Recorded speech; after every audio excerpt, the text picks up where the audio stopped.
Ryan was only 5 years old. He told his mother, Cindy, that he remembers being someone else. He said he had vivid memories of being a successful Hollywood star in the 30s and 40s. After researching old Hollywood, Ryan pointed to a photo of a man and said that was him. The man in the photo was named Marty Martin. Ryan correctly identified 50 things about Marty's life. In a book, it said that Marty passed away when he was 59, but Ryan correctly said that Marty was actually 61 when he passed away. Ryan is now 10 years old and his story is still amazing to this day. Ryan is from Oklahoma, but he has vivid memories of what Hollywood looks like. He also correctly said that Marty passed on in 1964. Ryan says that he misses Broadway productions and dancing. Ryan also says he remembers living on a street with Rock in its name. Amazingly, Marty Martin lived at 825 North Roxbury Drive. Shanti Devi. Shanti Devi was born in 1926 in India, but when she was 4 years old, she began making claims about having a past life. She said that she had a totally different name and another family in her past life. She said she used to live in Mathura, which was 145 kilometers away from her home. She also said she had a husband named Kedar Nair. Apparently, she passed on after giving birth to her child. The weird thing is, she had the same accent as someone from Mathura. Eventually, she was taken there and she identified a man that she said was her husband. This guy was also called Kedar Nair. He actually confirmed that he did in fact lose his wife 10 days after she delivered their son. Now, he was actually skeptical that this little girl was his wife. So that's why when he went to meet her, he pretended to be his brother. But Shanti was having none of it and said, "No, you were my husband."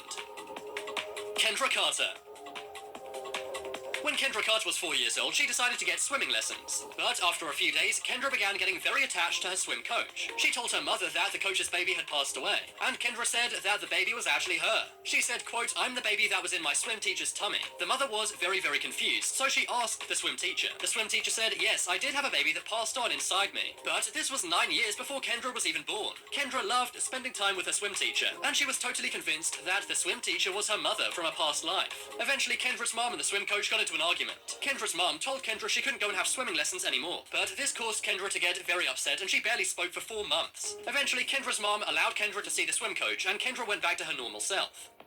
Suzanne Garneem. In the 1930s, a woman named Hanan Juan Serra passed on. This was after giving birth to her 3rd child. But before she passed on, she had some amazing final words for her husband. She said she would be reincarnated and would remember their life together. Her husband shrugged it off, thinking it was simply a coping mechanism. But 10 days after Hanan passed on, a girl named Suzanne was born. When Suzanne was 2 years old, she would pick up a phone and say, "Hello, Layla." Amazingly, one of Hanan's daughters was named Layla. Also, before she passed on, she tried to call Layla but couldn't reach her. When she was older, she recalled memories of 13 people from her past life. The two families ended up meeting and they remained in contact for the rest of their lives. The Russian kindergartner.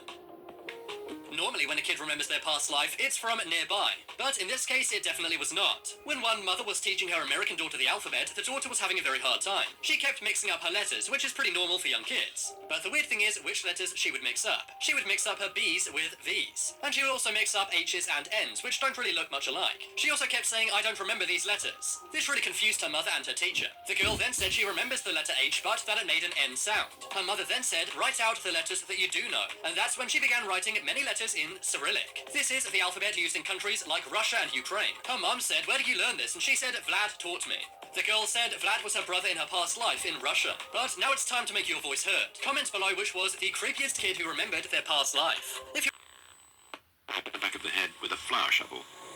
This picture is from the official post-mortem report. Later, a child claimed to remember the miller's life. The boy had a misshapen skull. Violent death occurs frequently in Stevenson's best cases. He speculates that the trauma of such a death may cause it to be remembered. This Burmese man recalled a previous life as a notorious bandit who was captured and executed for murder. The hanging was bundled, so he had to be hanged twice, and the subject, who had the memories of this brigand, was born with a almost absent lower jaw. His mandible was exceedingly small, and his mouth was very narrow and tight, so that he really can only take liquid food, and you can't open his mouth. But birth defects of the kinds that we have in these cases are uncommon, and they're not the sort that you find in the textbooks of birth defects and the monographs, with rare exceptions. A few of them are, but most of them are not. In a village in northern India in the 1970s, a small boy lost the fingers of his right hand in a fodder chopping machine. Later, the child died. But in a neighboring village, a boy was born who claimed memories of the dead child's life. There was other evidence too. Lekpal's case was investigated by Dr. Stevenson and the Indian parapsychologist Dr. Satvant Pasricha. Let's अच्छा लेखपाल, पहले जन्म की बातें याद है तुम्हें? यहाँ पैदा हुई थोड़ी कुछ बात जब छोटे छोटे थे तब थोड़ा याद करो करते थे।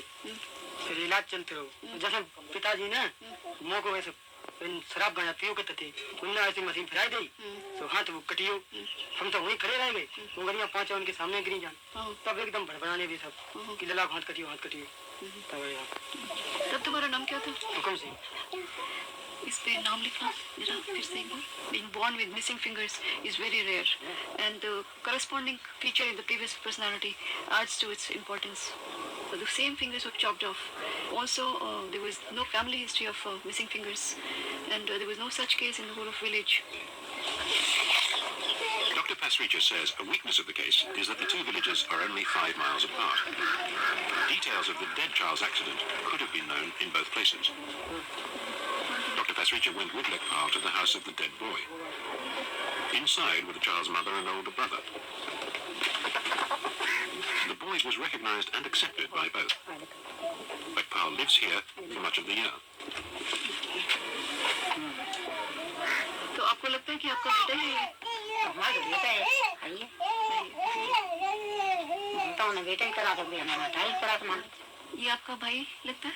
हमारा भाई है। भाई आपका नहीं, भाई तो इस जन्म में तो नहीं आपका ये भाई। इस जन्म नहीं, पिछले जन्म तो था भाई। अच्छा, तो अभी भी आप इसको भाई मानते हैं? भाई है ही। अच्छा, कैसे यकीन हो गया कि आपका भाई है? जब मैं वहाँ गया था पहली बार में गया, वहाँ एक शादी मैंने कराई थी, तो वहाँ मैं पहली बार गया, तो जब मेरे पास आया मैं 3-4 भाई है, सभी जने बैठे थे वहाँ, तो इसने पहचान लिया, बोला ये मेरा भाई है, ये हमारे भाई है, एक हमारी बहन थी, हम करीब 50 आदमी घर में, एक ही बहन है मेरे पास। अच्छा, तो हमारी माता जी भी है। तो आपको लगता है कि आपका बेटा ही है? The mother of the dead boy is certain Lekpal is her son, and not simply because of the evidence of his damaged hand. In Bangalore, Dr. Pasricha is an associate clinical professor at one of India's largest mental hospitals. For 11 years, she studied evidence for reincarnation and investigated 350 cases. Some subjects have a phobia, a fear that seems to come from some incident before they were born. Others have a great emotional attachment for their previous families. One of Dr. Pasricha's earliest cases was a girl aged 2 who remembered life as another little girl who drowned in a well. This was in a village in the same part of northern India. Today, in the Hindu holy city of Vrindavan, Manju Sharma is a young married woman with 2 small daughters of her own. वहाँ पे पहले गांव वाले में 10 साल की कुआं में गई थी, मर गई। तो मैंने वहाँ पे 2 साल में अब 10 साल की थी। हाँ, जब कुआं में गई थी, कुआं में गिरती मैं मर गई। हाँ, मैंने 2.5 साल की में जन्म लिया। माँ पे कसौली। तो फिर माँ पे हमारे ताऊ जी है ना, कपड़ा मतलब तगाड़ करने जाते थे, तो वो मैंने पहचान ली हमारे ताऊ जी हैं। उसने कहा कि नहीं पिछले जन्म की, हाँ, उसने कहा कि नहीं हमारी लड़की तो मर गई, नहीं मेरे ताऊ जी हैं। उसने कहा कि हम तुम्हारी मैया आपको भेजेंगे, तुम यहीं पे रहे। तो उन्हें मैया को मेरे को भेजा चढ़ा वाले को, तो वो आए वहाँ पर, तो उन्हें प्यार करा, उनको मिठाई लेके आए थे सब, तो उन्हें गोदी में बैठा दी। As a child, Manju's feelings were so strong, she insisted on living with the dead girl's family for 10 years. Critics say these children are from poor families trying to claim a relationship with a wealthier one. Manju is the opposite.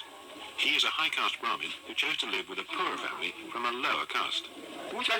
In class-ridden India, this is an unlikely relationship. Manju has divided her life between these two families.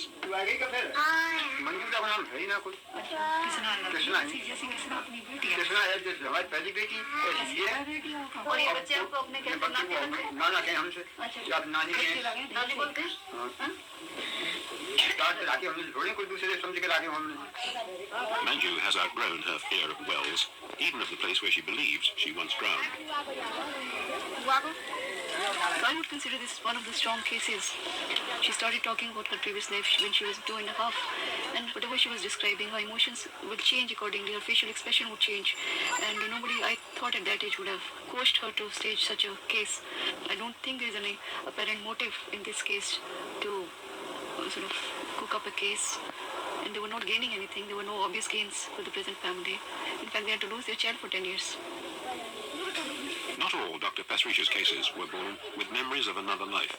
In rural India, she investigated a case of possession, a dead person who appeared to survive by taking over the body of someone else.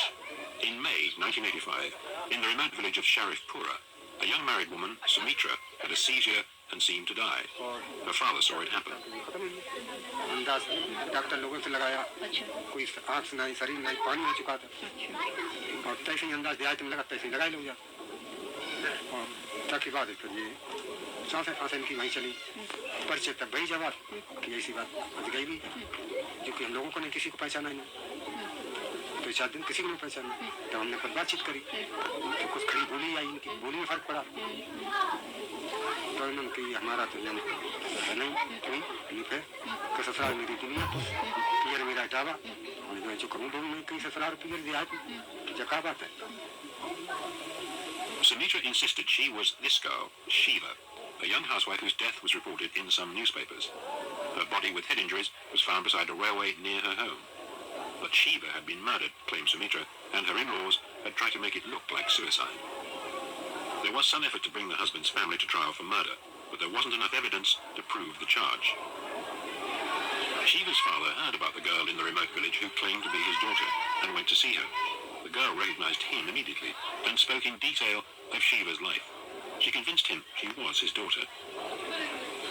फिर थोड़ा हमारे आंसू भी आ गए हमने कि जब इतना बतलाती फिर उसने बच्चों का नाम लिया सब पूरा अपना उसके बाद जो है इस तरह से सब फिर हमने उनसे कहा भी ठाकुर से रुके भी तो दूसरे दिन हम वहाँ लेकर के आए उसे जब यहाँ लेकर के आए तो मैंने वाइफ को जो था अलग बैठा लिया था इसी मकान में थी जब आप आई तो मैंने कहा जब उसने देखा तो उसे कोई यही नहीं दिखानी कि मम्मी कहाँ है तो उसने कहा यहाँ तो मम्मी है नहीं हमने कि देखो है नहीं में बैठी और लेडीज थी सब वहाँ सब औरतें थी वहाँ बोली कि मम्मी तो यहाँ नहीं है फिर उसके बाद में पिताजी उनके बोले मम्मी को देखो कहाँ है इधर उधर देख के कमरा में पहुँची अंदर हम बैठे थे वहीं जाके मम्मी मम्मी कह के रोने लगी हमारे.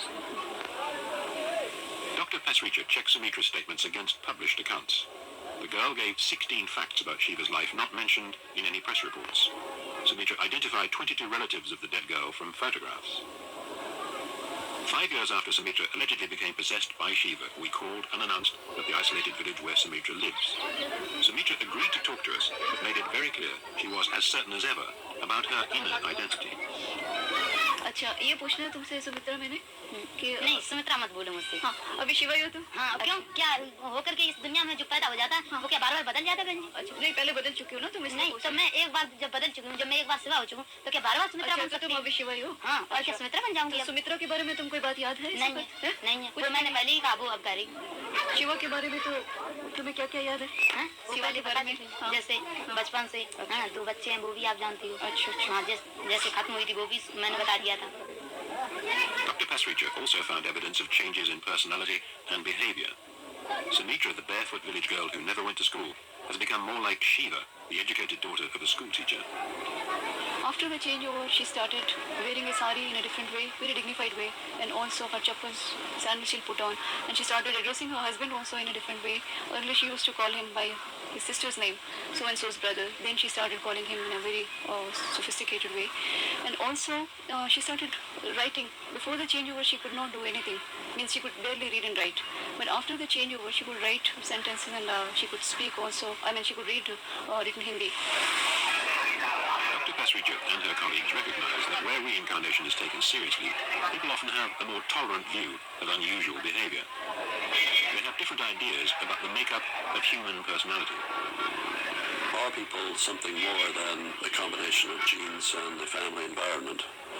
Just think of the way the average Western parent regards his or her child. It's exactly the same as one regards an automobile that's come off a factory line. There was nothing before these bolts and bits and pieces of the car were assembled and painted. And that is the standard view that Western parents have of their children. They make the child. The attitude is quite different in countries where there's a belief in reincarnation. There is this third component of some existence before the conception of the current body, as they would see the matter. So that the child bears some responsibility for what he does and says and how he develops. Belief in the rebirth of the soul may already have been well established by the time of the ancient Egyptians. Pharaoh Amenemhat I of the 12th dynasty ruled the country during the period known as the Middle Kingdom, some 4,500 years ago. According to some scholars, he was popularly known as he who repeats his births, giving us tantalizing insight into the possible widespread acceptance that the pharaoh lived on after death.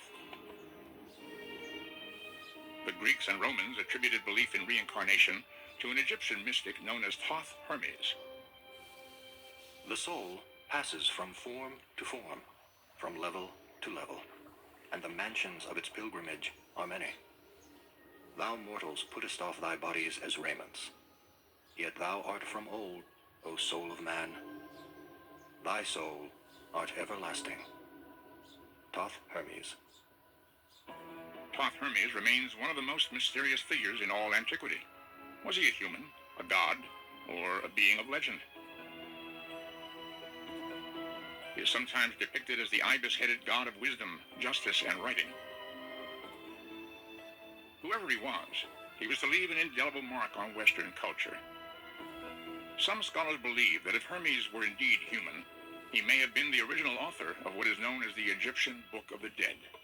Found in many tombs and crypts, the hieroglyphs and art that constitute this mysterious document often depict the soul as a human-headed bird called the Ba. After 3,000 years of reincarnating as plants or animals, some believed the soul would eventually earn its right to be reborn in human form. Let me have possession of my Ba soul, and of my spirit, wherever it may be. Observe thee my soul, O guardians of heaven. Cause my Ba soul to find my body.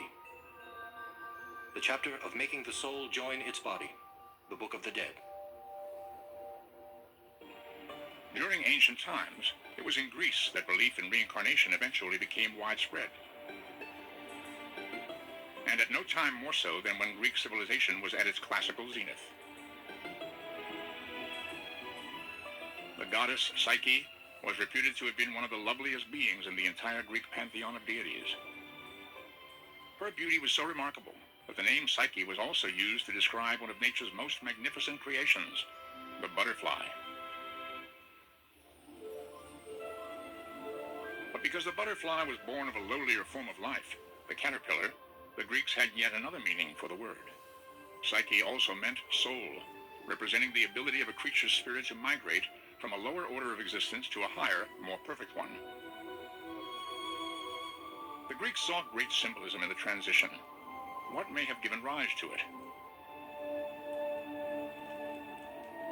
It is intuitively natural to the human being to assume continuity in everything. In other words, if you look around the universe, there is nothing that you can find in the universe that does not demonstrate continuity. When wood burns, it becomes ashes and heat. When water flows, it goes somewhere. When water boils, it becomes steam. In other words, in every natural process, we observe continuity. And therefore, it is unnatural that our consciousness alone, or our soul, our deepest level of consciousness, would be the one thing in the universe that would not have continuity. One of the most ardent Greek believers in reincarnation was the great philosopher Pythagoras. As a mathematician, his name would forever be inscribed in the annals of history. The school that he established at Croton, on the mainland of Italy, taught mathematics, astronomy, music, and architecture. Pythagoras was not only a gifted and original thinker, but he was said to have had mystical insight into the nature and origin of life. He claimed to have lived many times. It was believed that Mercury, the god of wisdom, had imbued him with the vision to see all his previous incarnations. His pupils were well versed in the mysteries of reincarnation and were encouraged to value life. They were taught to respect the soul of all beings, to refrain from killing any animal, and to adhere to a strict vegetarian diet. Though a teacher, Pythagoras himself left no writings. However, his belief in reincarnation was expounded by three of the greatest Greek philosophers who studied his teachings: Socrates, Plato, and Aristotle. Must not all things at last be swallowed up in death? Yea, but I am confident that there truly is such a thing as living again, and that the living spring from the dead. The souls of the dead are once again in existence. Socrates, 450 BCE. But the physical resurrection of the human soul was proclaimed by some of the most admired minds in Western civilization. For centuries, belief in reincarnation was either suppressed or simply lay dormant.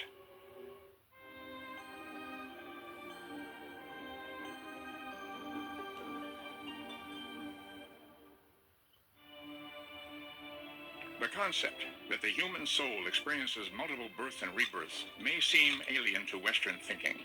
Yet one of the most dramatic examples of a reference to reincarnation is found in a text with which many of us are familiar, the Holy Bible. One of the oldest examples comes from the book of Exodus. Led by Moses, the people of Israel are at the foot of Mount Sinai. Here, following God's orders, Moses delivers the Ten Commandments to them. When he reads the fourth and fifth commandments from the tablets, supposedly written by the finger of God, the people hear these prophetic words. Thou shalt not make unto thee any graven image, or any likeness of anything that is in heaven above, or that is in the earth beneath, or that is in the water under the earth. Thou shalt not bow down thyself to them, nor serve them. For I, the Lord thy God, am a jealous God, visiting the iniquity of the fathers upon the children, unto the third and fourth generation of those who hate me. Exodus 20:4. This has created a lot of questions for a lot of people. What can that possibly mean? Reincarnationists believe that retranslate generation to incarnation. So the sins of the fathers will be visited upon the third and the fourth incarnations. In other words, the soul will come back, and the sins that that soul in that former life experienced or committed will then have to be dealt with in a karmic sense later on in the third and the fourth generation. Another example of a passage that may refer to reincarnation in the Old Testament comes from the book of Psalms. Thou turnest man to destruction, and sayest, Return, ye children of men. For 1,000 years in thy sight are but as yesterday when it is past, and as a watch in the night. Psalms 90:3. One interpretation of this passage comes from ancient Jewish mystics who believed that there were 1,000-year cycles between the physical incarnations of the human soul. One of the most mysterious traditions of Judaism is an ancient body of mystical beliefs known as the Kabbalah, a Hebrew word meaning to receive. The basis of Kabbalah is believed to have originally been given by God to Moses on Mount Sinai, then secretly passed down from generation to generation. The central book of Kabbalistic study is the Zohar, meaning splendor. It is a lengthy commentary on mankind's relationship with the Supreme Being, on reincarnation, and on the nature of the soul. There are three aspects of the soul, at least, in the Kabbalah. There's the Nefesh, which is the vegetative soul. There is the Ruach, or otherwise translated wind or spirit, which is more of a vital, animalistic, some say emotional soul. And then there's the Neshama, the higher godly intellectual soul. At death, the Nefesh and all three of those aspects have to go through a period of purification, Gehenna, and then they begin to separate. At that point, then the soul prepares itself for rebirth after it's gone through this process. And according to some, there are spirit guides that help it make decisions as to where it goes next, which into what body it incarnates and what lessons it needs to fulfill in the next life. The study of Kabbalah reached its apex of popularity in 15th century Spain. It was here where Jewish acceptance of reincarnation became widespread. In 1492, the same year that Christopher Columbus discovered the New World for Spain, King Ferdinand and Queen Isabella issued one of the most devastating proclamations to befall the Jews. En masse, they were expelled from Spain. Many of the Jews would flee to other parts of Europe. There they kept their religious traditions intact, where they flourished for hundreds of years. But with the dawn of the modern era, mysticism and belief in reincarnation would largely be suppressed. Reincarnation in Judaism did not go underground until the early 19th century, and the movement to the West, the urge to be accepted by the more, quote, scientific, unquote, establishment in the West, and then reincarnation went underground in some circles, but not in the ultra-Orthodox or Hasidic. And many, many rabbis have called reincarnation, Gilgul, the cornerstone of Judaism. Christianity is enshrined in the books that make up the New Testament of the Bible. Do any passages within these texts hint at reincarnation? Let not your heart be troubled. Ye believe in God, believe also in me. In my Father's house are many mansions. If it were not so, I would have told you. John 14:1. Does the reference to many mansions refer to the many lives or the many incarnations of the soul? There are those who believe so. Jesus himself may have been referring to his own previous incarnation in this passage from the book of St. John. Your father Abraham rejoiced to see my day, and he saw it and was glad. Then said the Jews unto him, Thou art not yet 50 years old, and hast thou seen Abraham? Jesus said unto them, Verily, verily, I say unto you, before Abraham was, I am. John 8:56. 3 centuries after the crucifixion of Jesus, the Roman Emperor Constantine embraced Christianity, declaring it the official religion of the empire. In the year 325, he convened the world's first ecumenical conference, known as the Council of Nicaea. Though consolidating much of the doctrine of the newly established church, the gathering spelt the death knell of belief in transmigration, or reincarnation, among most Christians. The Christian patriarchs decided that this multi-future life idea was not very good because it was a little too loose. They would like people to feel that there was only one future life, and the quality of that was determined by how well they fit in with the church's orders. And so they banned, therefore, transmigration belief, which was common in all of the Mediterranean cultures. Though no longer embraced by mainstream Judaism or Christianity, reincarnation may once have been fundamental to both faiths.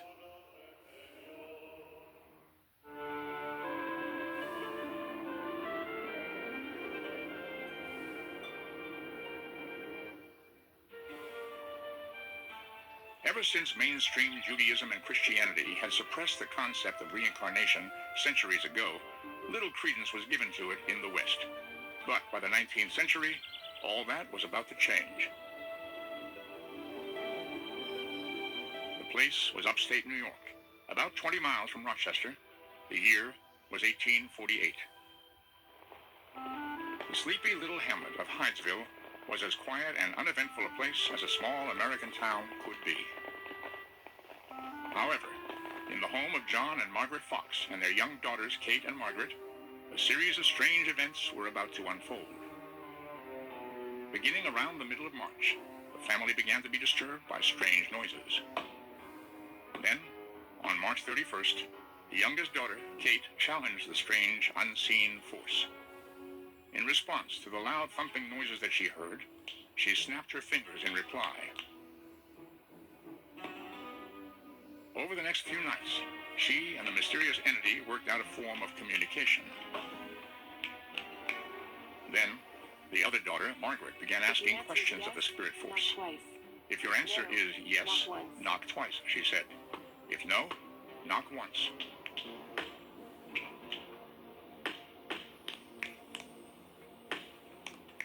And so, over a period of evenings, it was learned that the spirit in the house once belonged to a man who'd been murdered in one of the bedrooms and buried in the cellar.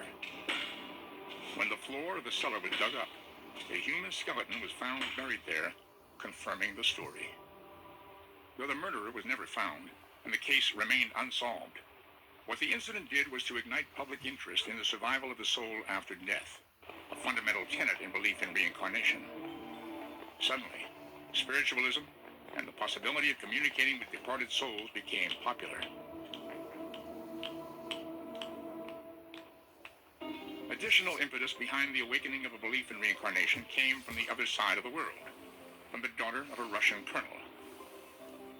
Born Helena Hahn in the Ukraine in 1831, she, more than any other, was to challenge the conventional view that the soul does not incarnate again after death. She was born, according to her relatives, with an air of mystery surrounding her. She would often talk about things that were, for the most part, mysterious to the family. They didn't quite know what she was talking about. And she would talk about adventures that she had that everybody knew did not happen, but with such a conviction that it was actually, to her, the real thing. In her late teens, Helena Hahn married a military man more than 20 years her senior. He was General Nikifor Blavatsky. Thus it was that the simple Helena Hahn would become better known to the world as Madame Helena Blavatsky, eventually to be one of the most influential forces behind a popular rekindling of belief in reincarnation.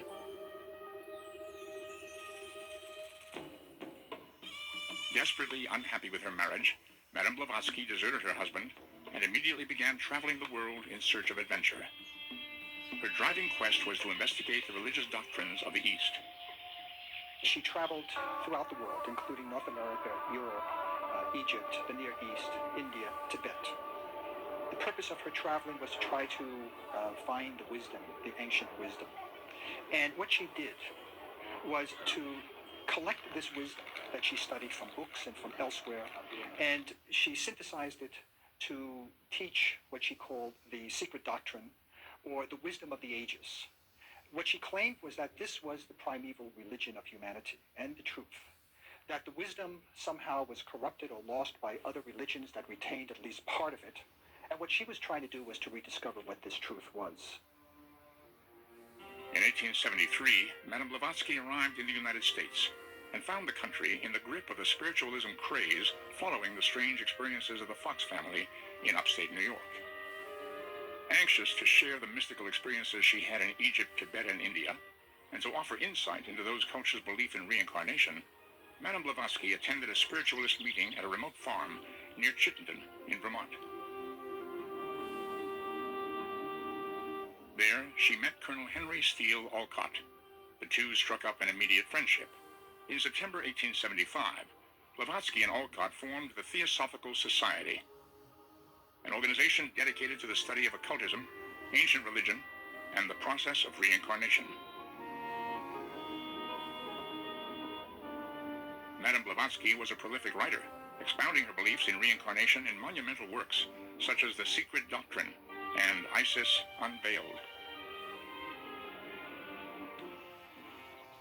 Madame Blavatsky and Colonel Olcott eventually moved their Theosophical Society to India, where they could be nearer to the Hindu masters from whom they wished to learn more. In 1884, they relocated to Europe. 7 years later, on May 8, 1891, Madame Blavatsky died in Surrey, England. What is her legacy today as one of the first Western exponents of reincarnation and the transmigration of the soul? Every single writer who speaks on reincarnation probably owes a depth of gratitude towards Blavatsky. This Blavatsky who gives the definition of what reincarnation is.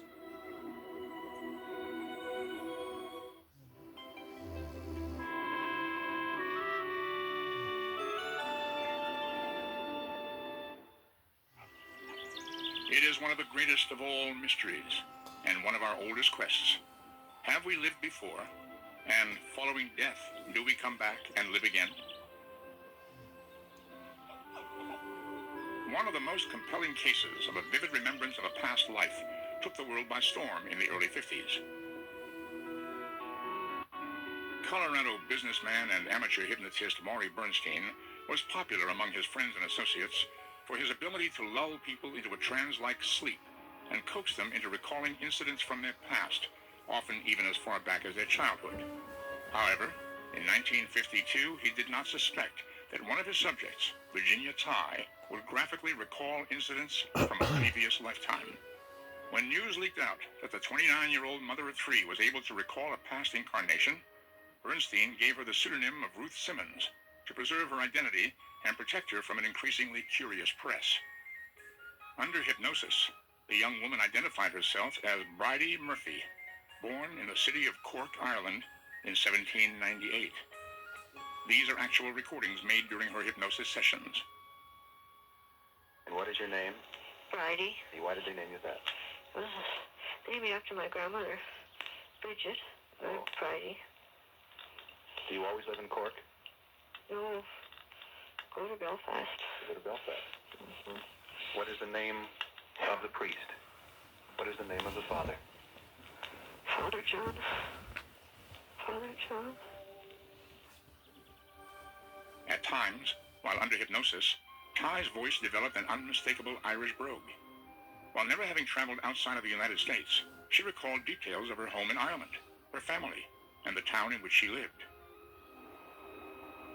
When journalists investigated the area mentioned by Tighe, they found her descriptions to be uncannily accurate. Shops and streets were just as she recounted them. Because thousands of people share the name Murphy in Ireland, it was impossible for them to find exact records of her and her family. Was it all a hoax? Or, as many believe, did Virginia Tighe genuinely recall a past life nearly 2 centuries earlier?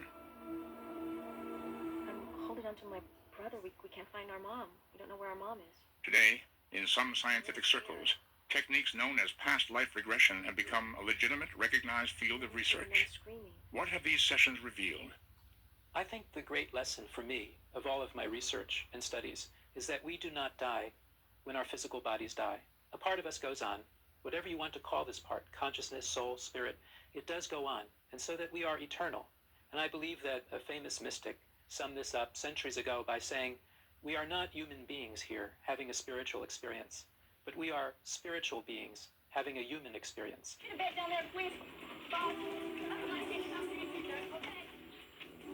During clinical death, many have described being able to view their own body from the outside, as though it were a separate entity. Some have even described what happened in the hospital room while their hearts had technically stopped beating, while they were to all intents and purposes dead.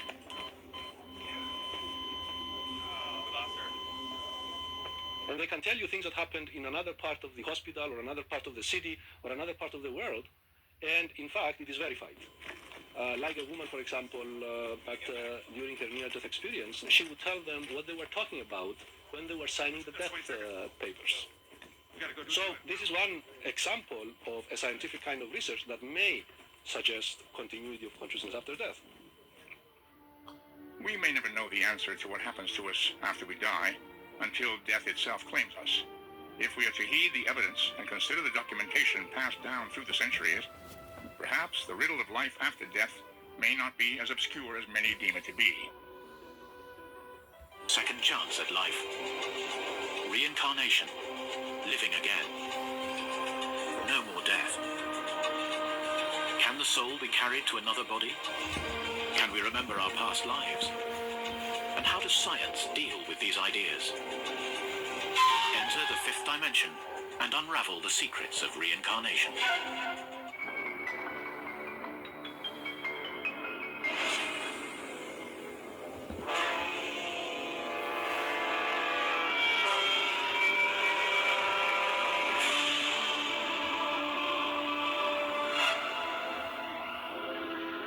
Reincarnation is an accepted fact.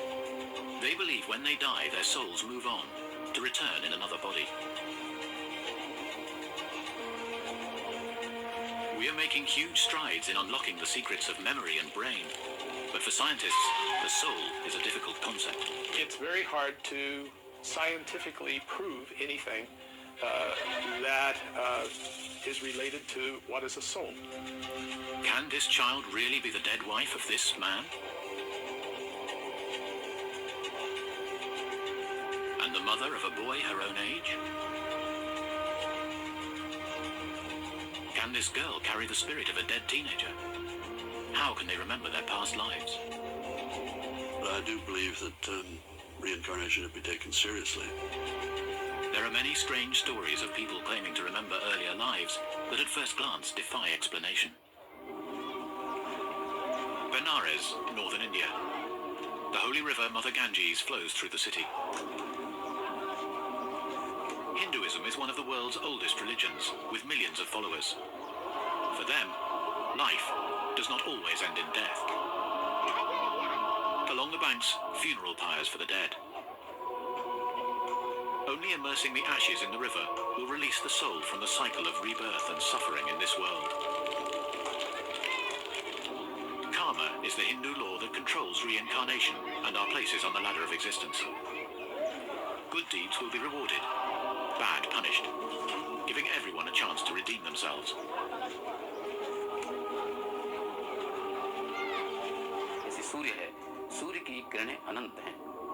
Who can count the sunbeams?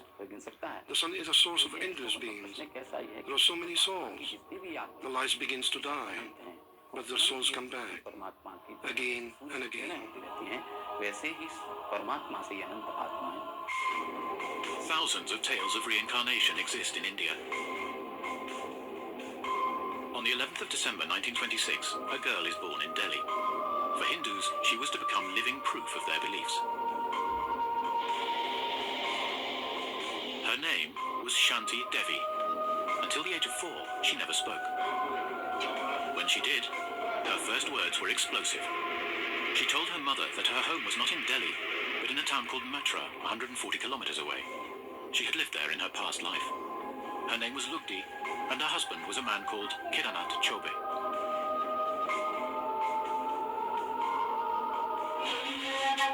Shanti was able to describe the town in astonishing detail, even though she had never been there. She could even remember how she died, giving birth to her son 7 years earlier. For 2 years, Shanti's parents dismissed her words as fantasy. In the end, her mother decided she could no longer ignore her daughter's vivid descriptions.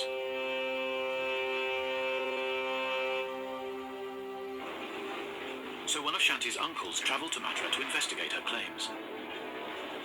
What he found seemed to confirm her story. There was a clothmaker living in the town. His wife Lugdi had died in childbirth the year before Shanti Devi was born. His name was Kedarnath Chobe. Was Shanti his wife reborn? Dr. Avat is one of India's leading specialists on reincarnation. He has spent much of his life retracing Shanti's story and recalls Kedarnath's first encounter with her. When Kedarnath came to Delhi, and there were a lot of people very curious to know whether Shanti had been talking all nonsense or there is truth in it.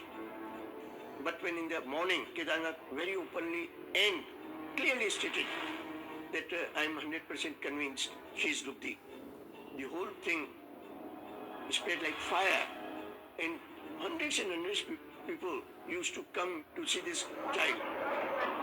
In the 1930s, India was in turmoil as the country struggled for independence from British rule. Hindus and Muslims clashed violently. Mahatma Gandhi, a Hindu, was seeking a peaceful solution. He moved Devi's story center stage in the wider struggle. At the same time, India has many people from many other religions also. They said that it is, the whole story is a propaganda done by Hindus in order to promote their religion. In 1935, Gandhi asked for Shanti Devi to be brought to him. Shanti told me when she was narrating her incidences that she still remembered, even at the age of 62, that she felt the bones of Gandhi when she was sitting in his lap. For Hindus, she was living proof that their laws controlled human destiny. But as a belief system, it has its critics. Even inside India, many don't accept karma or reincarnation. Sanal Idamaku of the Indian Rationalist Society is one. I have been personally involved in studying hundreds of cases of reincarnation, and I am convinced that all these cases that I have been exposed to were absolutely fake, hoax, or sometimes simple mental cases. For Sanal, the need for reincarnation doesn't lie with the rebirth of the soul or pondering on a past life.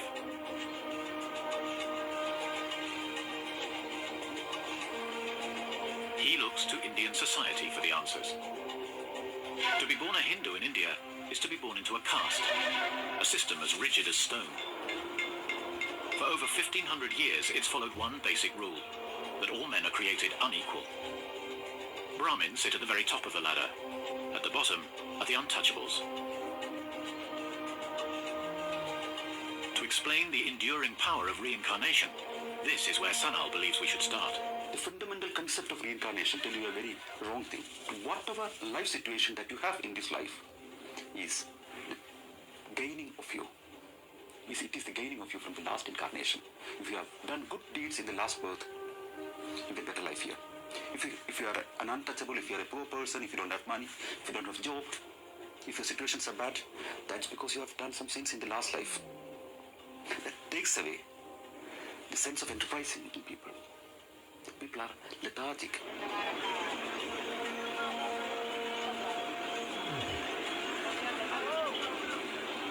Ask many Indians in the villages. They say that my fate is written on my forehead. They would say. It cannot be changed. It's karma. It's fate. You cannot change it. It's all predestined. That's the concept of reincarnation. That's one of the major reasons that our people are not coming up, going forward. By 1935, Shanti's story was a national sensation, and Gandhi appointed a commission to investigate her claims. A team of politicians, scientists and journalists took Shanti to Mathura. Their aim was to test the 9-year-old's knowledge of the town and people. Would Shanti pass? When the team arrived in Mathura, they were astonished by how much the child knew. She answered many questions correctly, although several she got wrong. But she was able to describe the holy gates of the city before they reached them. She could point out new buildings and streets, which she claimed did not exist in the past. Shanti's brother, Viresh Narain, accompanied her on the journey. He remembers it as if it were yesterday. She told the way. She showed the way. You have to go that way. And now they are like that. And she guided the team to the home of her previous life. Outside the clothmaker's shop, Shanti Devi met Namanda Bay, who would have been her sister in her past life.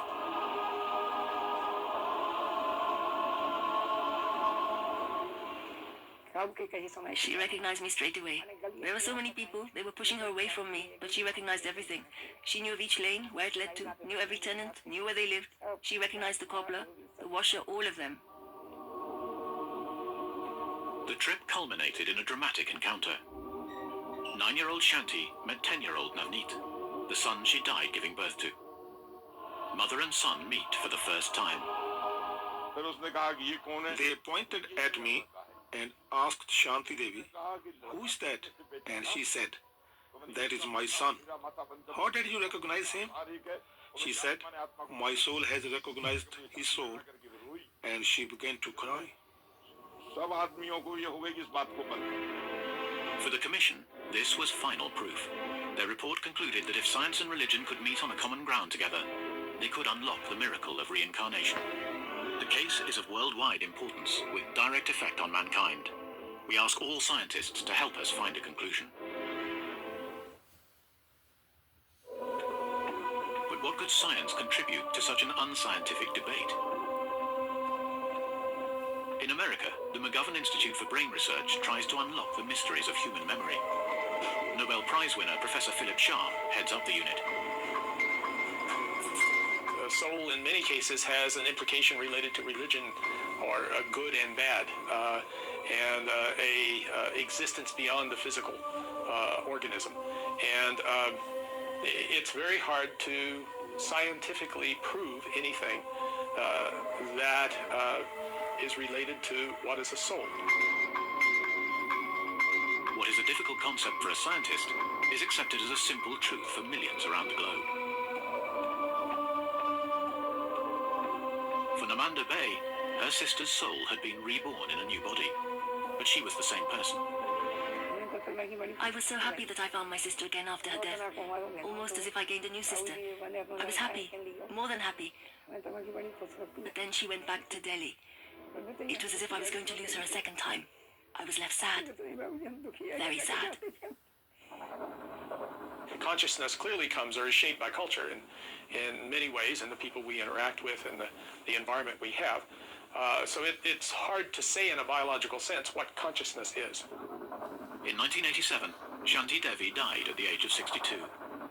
4 days before her death, she gave her final interview to Dr. Avat. What do you expect from your future? I think that I will reach salvation in the future.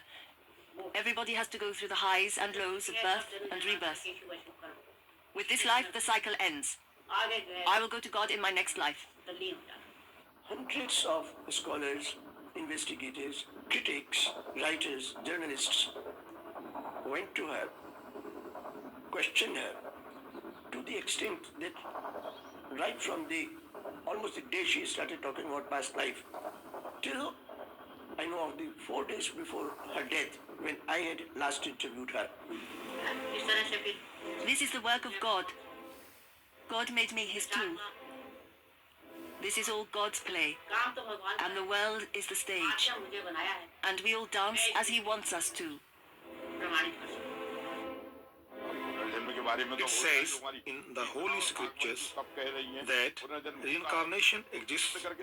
My mother proved it and showed everyone that there is such a thing as rebirth. She was living proof, and all those people who didn't believe in it had to accept that there is a reincarnation.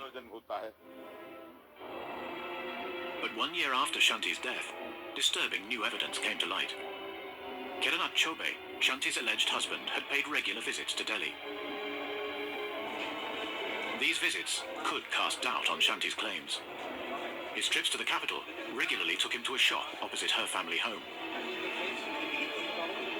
Is it possible that young Shanti could have overheard Kedarnath's conversations about his life in Matra and subconsciously absorbed the knowledge? You cannot underestimate the power of suggestion. Inadvertent suggestion. Conversations in a hall.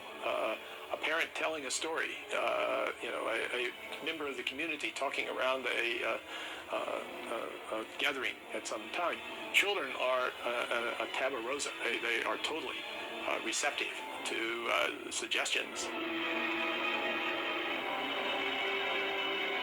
The human organism is an extraordinarily responsive entity, and any suggestion and molding and response from the questioner can be used to shape one's thoughts, maybe subconsciously, maybe not with even awareness that that's going on.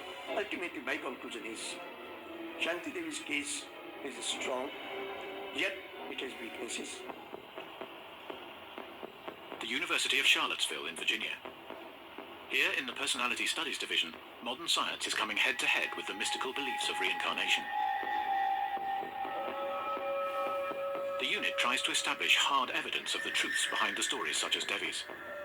They use the information to assess the potential applications in understanding the human personality.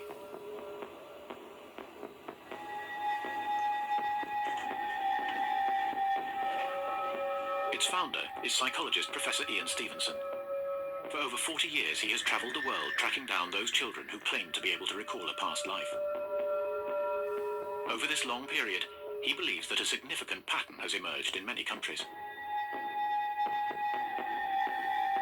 Individually, the cases of these little children seemed weak, but when you looked at them as a whole, they showed me certain uniformities. Very young age of the children, 2 to 5, and then the tendency for the children to forget when they were 7 or 8. What began as a personal interest developed into a fully funded research project, which is still struggling to find the truth.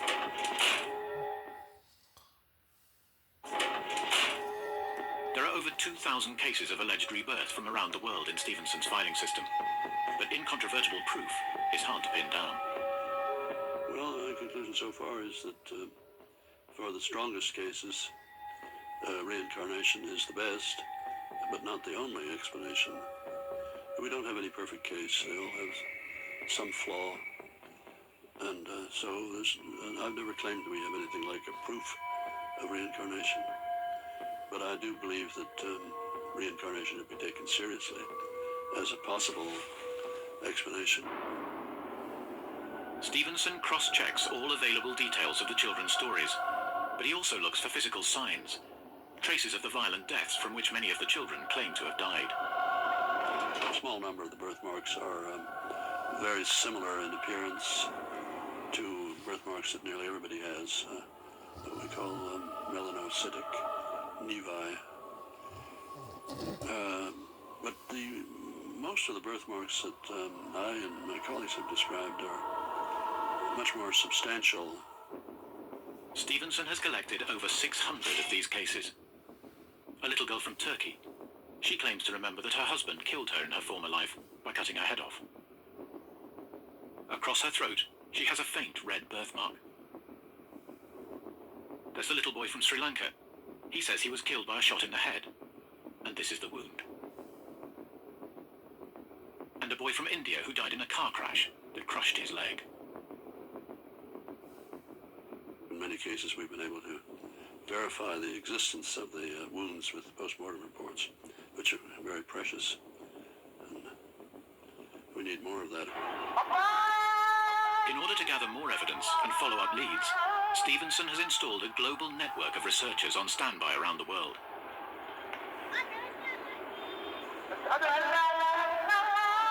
In 2003, in southern Turkey, a curious case came to light. German psychologist Dr. Jürgen Keil went to investigate. Under circumstances that I would call good, the child was able to give me information that, in my opinion, could not possibly have come from her current life. I would therefore call it a case that is above average. In 1998, a young Turkish girl, Atra Kapi, died of brain injuries in a car crash in her home of Antakya.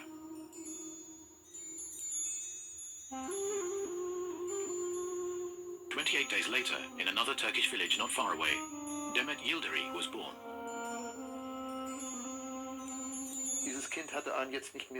This child had a birthmark that is now faded, and we certainly can't say that it was definitely connected to the accident, but it is the same place where Atra was fatally injured. At the family home, Kyle meets Demet and her grandmother, Kezben Yildirim. She is absolutely convinced by her grandchild's story. Demet said from the beginning that she had two mothers, and she even knew the name of her mother from her past life. Lemia. Why do you have two mothers, I asked her. But she insisted on it, and the first time she even said a name, Lemia. I knew a Lemia. She was a tailor, and I had my clothes made by her. I had not mentioned any of this to Demet, and all of a sudden she asked, "Grandma, what is sewing?" I was astounded, by Allah, and asked myself how on earth she would have known about that. Such conviction from a family makes unraveling the truth complicated. At London University, psychologist Chris French works on the paranormal. He recognises the difficulty of getting objective evidence in these situations. If we look at some of the specific cases of children who've apparently remembered past lives, then I think there is some evidence to suggest that in some of those cases, the role has been taken on by the child in response to unintentional cueing from the parents and maybe even from some researchers. So is the child playing the part, or are her memories real? Through a translator, Kyle questions her about relatives from her previous life. Başka isim hatırlıyor musun? Okan, Hakan, Lamia. Başka hiç isim hatırlıyor musun? Ha? Sadece Ayfer. Only Ayfer. Kimdi Ayfer? Kimdi Ayfer? Ayfer benim kardeşim. Ayfer was my sister. Demet's mother also believes. Orada şöyle bir şey oldu. We were in a group of about 20 people, traveling in a bus to the seaside. My husband was driving. My brother Mehmet was with us as well. Demet was sitting in between us. 10 kilometers before Çevlik, she suddenly got very upset. She was shaking and crying. My brother put his arm around her and asked what on earth was going on. Her voice was trembling and she was terrified. She said, "This is where we had the accident." Her mother supports the little girl, and Demet is sticking to her story. Ben Çevlik'te öldüm. Sen de nereden biliyorsun Çevlik'te öldüğünü? Ha? Kim dedi sana Çevlik'te öldü? She said she died in Çevlik. So I asked her, who told you that you died in Çevlik? She said, I know myself.